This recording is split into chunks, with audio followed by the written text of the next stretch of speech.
right, how's everybody doing? Unlike poor Bob, my mom comes to every single one of my shows. She's there, she's hiding. Last time a comic picked on her, so she needs to hide in the back, but she's good. We're gonna get there. Any teachers in the house? That's right. That is a correct measurement of the amount of teachers that will be in this country in the next year. It's a great profession. I'm a theater teacher in the South Bronx. Give it up.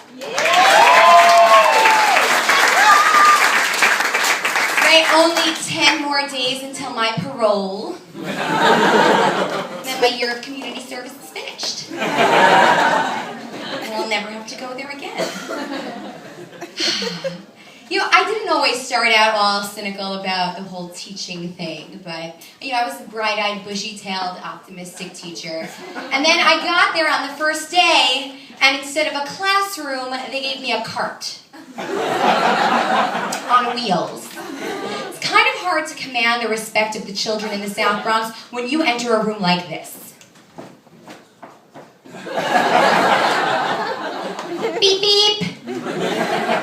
Like fending off kids from the cart. Like, watch, I don't want to get on your toes. They take things off the cart. It's very upsetting. So first day I get there, and obviously the students are not listening.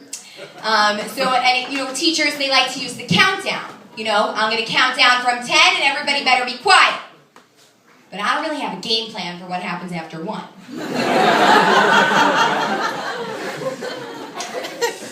Yeah. So I started counting up from 1 to infinity. Can't go wrong there. 1, 2, 7,663. Oh, they're still not listening. Oh, this is great. I'm a great teacher. It's been a very educational year. I've learned a lot of new words that I didn't know before. It was the first week or so, and someone, was throwing a chair, because, that's what happens in school. And I'm like, could you please put that down? They're like, yo, why you be pissing on us? Like, your class is OD. You wilding on us for no reason. Sorry, can you translate? Beast. I think I've heard. Then they go, that's neck.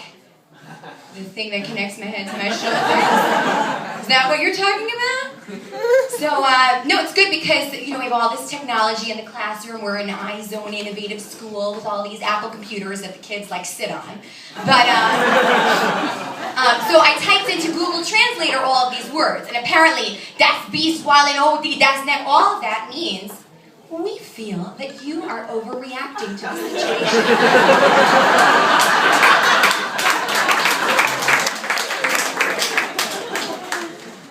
Your voice level's going a couple of decibels higher than we feel comfortable with. So if you could just tone it down, we'll all get along. No, but they're really brilliant. Instead of, all these new words, they're kind of like the new age Shakespeare. When Shakespeare would say things like, Romeo, Romeo, wherefore art thou, Romeo, my students go, yo, Romeo, where you be at? And when Shakespeare would go, thou shalt declare the war, my students go, yo, I'm gonna mess her up! Oh, this is going down! When Shakespeare would say, out strumpets, my students simply go, use a hoe. Oh, that's neck, I know. That's totally neck. The year hasn't been a total loss. I got famous this year. I'm surprised you don't all recognize me. That's right. My students, they met Nick Jonas. We were in an article in the Daily News called Keeping Up with the Jonas. You've reached a whole new level of fame when you have to tell people that you're famous. I got that newspaper. I was so excited. I look like one of the students. You can't even tell that I'm there in the photo. Someone's elbow's blocking my eye. I'm like, it's me! Went to the bodega, bought 10 copies. Bodega guy goes, little obsessed with the Daily News. I'm like, I'm in here. If you have to convince Bodega Man that you're famous, that's an even lower level of fame. My mom, who, she would, collect a wad of gum if she thought it would make, I'd be famous one day. She looked all over for this newspaper, but apparently it was only available in New York in the Bronx section. Even more famous. My mom, she's great. She's really a capable, wonderful, amazing person until you ask her to use her cell phone. Then she's all a bloke.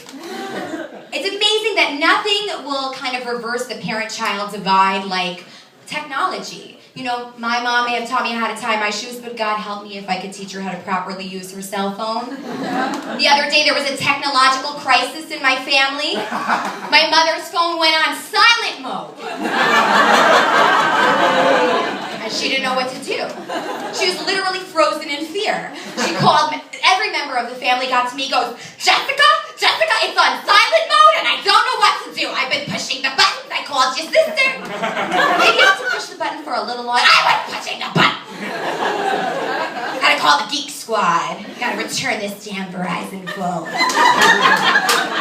It's okay, she got her revenge because my flip phone died and now I've got my trusty Droid 4 and I don't have a freaking clue how to use it. Apps disappear, I don't really know. I made a couple of big mistakes. For instance, when you use a touch screen, you're not supposed to clean it by going like this. Now, that's apparently a big no-no. No one gave me that memo. I'm a little obsessed with the maps function because I get lost everywhere. So, you press the maps button and you have, the little arrow and the dot of where you're going. The problem is that if the phone dies, which it does every 11 minutes, I'm a completely useless individual. I have no idea what I'm doing. I could be in the driveway.